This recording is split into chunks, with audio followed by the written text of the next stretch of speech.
Hello दोस्तों, स्वागत है फिर से आपके अपने यूट्यूब चैनल ज्ञानी गुरुकुल में। दोस्तों, जैसे कि आप लोगों को बाखूबी मालूम होगा कि मैंने हिस्ट्री का यानी ट्वेल्थ वालों का क्लास चालू कर दिया है।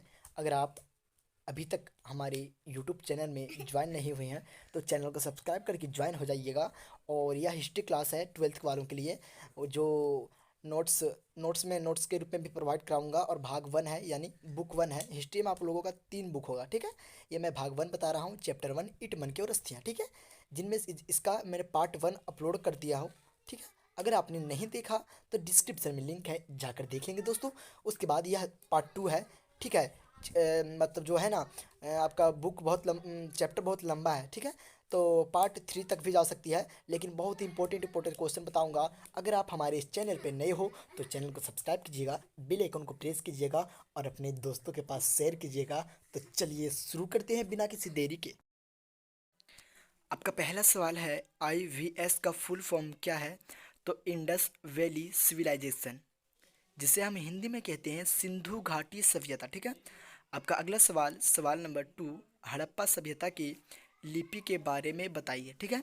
तो उत्तर में लिखिएगा, हड़प्पा सभ्यता की लिपि के बारे में सबसे पहले अलेक्जेंडर कनिंघम ने 1875 में विचार व्यक्त किया कि हड़प्पा की लिपि का सदन ब्राह्मणी लिपि से है, ठीक है। पहला में लिखिएगा, हड़प्पा की लिपि दाएं से बाएं की ओर लिखी जाती है। दूसरा में लिखिएगा, इसकी लिपि भाव चित्रात्मक एवं गौ मुद्राक्षर थी, ठीक है। तीसरी में लिखिएगा, इसकी लिपि में मछली, चिड़िया और मानव आकृति इत्यादि के चिन्ह शामिल है।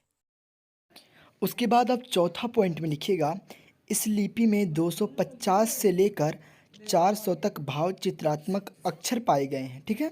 पांचवा में लिखिएगा, हड़प्पा की लिपि को आज तक नहीं पढ़ा जा सकता। हड़प्पा की लिपि को आज तक नहीं पढ़ा जा सकता यानी पढ़ा जा सका है, ठीक है। जिससे हड़प्पा लोगों के साहित्य एवं योगदान के बारे में कुछ नहीं कहा जा सकता, ठीक है। जो हड़प्पा की लिपि है ना, आज तक नहीं पढ़ा जा सकता है, जिससे हड़प्पा के लोगों को साहित्य एवं योगदान के बारे में कुछ नहीं कह सकते हम, ठीक है। तीसरा हम देखिए, आई बी एस का कौन सा स्थल बिनागढ़ का था? बिनागढ़ का था। उत्तर में लिखिएगा, चंदहुदड़ो। देखिए टाइपिंग यहाँ मिस्टेक हुआ है टाइपिंग में। चंदहुदड़ो जो कहाँ है? पाकिस्तान में स्थित है चंदहुदड़ो, ठीक है।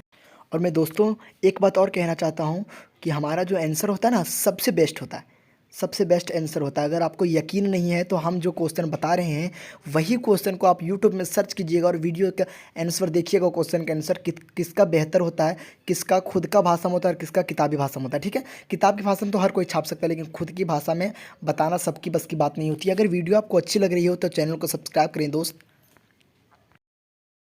दोस्तों आपका अगला सवाल, सवाल नंबर 4, जो बहुत ही महत्वपूर्ण सवाल है। देखिए सवाल है आपका, हड़प्पा सभ्यता की विस्तार को बताइए। दोस्तों हमने इसके उत्तर को इस प्रकार के ढंग से लिखा, यानी हलवे की तरह लिखा। एक बार पढ़िए और उसे अपने खा जाइए, मतलब उसे दिमाग में बैठा लीजिए, ठीक है। आंसर पढ़ के आप खुद बोलिएगा कि यह खुद से टाइपिंग किया गया या खुद से अपनी भाषा में लिखा गया, ठीक है। तो देखिए लिखा हुआ है, हड़प्पा सभ्यता विश्व की सबसे बड़ी सभ्यता मानी जाती है, ठीक है।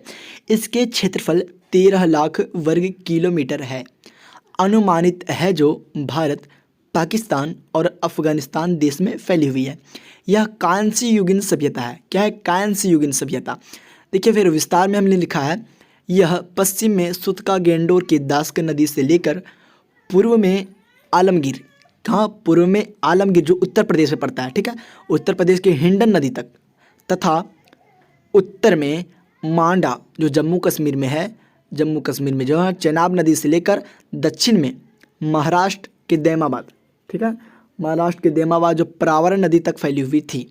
इसकी पश्चिम से पूर्व की लंबाई 1600 किलोमीटर है तथा उत्तर से दक्षिण की लंबाई 1400 किलोमीटर है। कितना आसान भाषा में, एक बार पढ़िए खुद समझ में आ जाएगा। देखिए क्या पढ़िएगा, हड़प्पा सभ्यता जो है ना विश्व की सबसे प्राचीन यानी सबसे बड़ी, प्राचीन भी है, सबसे बड़ी सभ्यता मानी जाती है, ठीक है। इसका क्षेत्रफल 13 लाख वर्ग किलोमीटर है, ठीक है। अनुमानित है जो भारत, पाकिस्तान, अफगानिस्तान देश में फैली हुई कांस्य युगीन सभ्यता है। विस्तार में लिखिएगा, पश्चिम में सुतका गेंडोर के दास्क नदी से लेकर पूर्व में आलमगीर जो उत्तर प्रदेश में हिंड नदी तक है, तथा उत्तर में मांडा यानी जम्मू कश्मीर के चेनाब नदी से लेकर दक्षिण में महाराष्ट्र के दैमाबाद प्रावरा नदी तक फैली हुई थी। इसकी पश्चिम से पूर्व की लंबाई 1600 किलोमीटर तथा उत्तर से दक्षिण की लंबाई 1400 किलोमीटर, ठीक है। देखिए पढ़ने में कितना समय लगा, पढ़ने में कितना समय लगेगा? अगर आप इस तरह से पढ़ते हो, दिन भर टाइम पास करते हो, लेकिन आप पढ़ाई भी करो दोस्त। माँ बाप को धोखा मत दो, पढ़ाई करो, पढ़ाई के साथ खेल कूद भी करो। हम नहीं कहते हैं, लेकिन पढ़ाई करना भी ज़रूरी है, ठीक है। पढ़ाई करो, पढ़ाई में ज़्यादा देर नहीं लगता। 1 घंटा अगर मन से पढ़ लिए तो 1 घंटा में आप कम से कम 10 क्वेश्चन जरूर याद करते हो, डेली याद करते हो। अगर रट्टा मारने की कोशिश की तो 20 क्वेश्चन याद कर लोगे, लेकिन दूसरे दिन आप उसे भूल जाओगे। ये मेरा वादा है, ठीक है, ये मेरा दावा है। और मैं अब वीडियो को मैं ख़त्म करने वाला हूँ, क्योंकि मैंने हर वीडियो में यह बताते आया है कि मैं थोड़ा थोड़ा ही बताऊँगा। मैं क्योंकि अपने भाषा में लिखता हूँ, किताबी भाषा में अगर छाप के रहता ना तो मैं आधा आधा घंटा के वीडियो बना के डाल देता। ऐसा मत समझिए, ठीक है।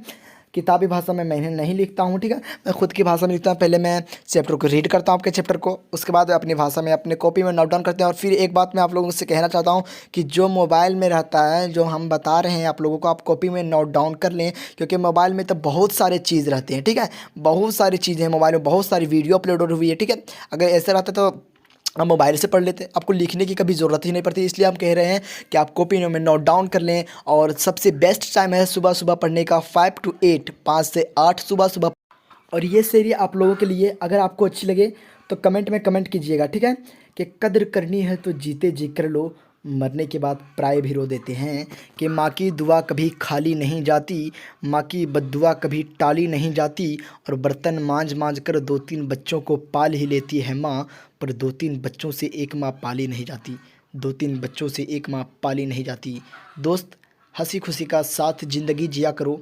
घमंड किस बात का करें, आज मिट्टी के ऊपर है तो कल मिट्टी के नीचे होंगे, ठीक है। तो इसी बात के साथ मैं वीडियो को ख़त्म करता हूँ। जय हिंद, जय भारत, वंदे मातरम।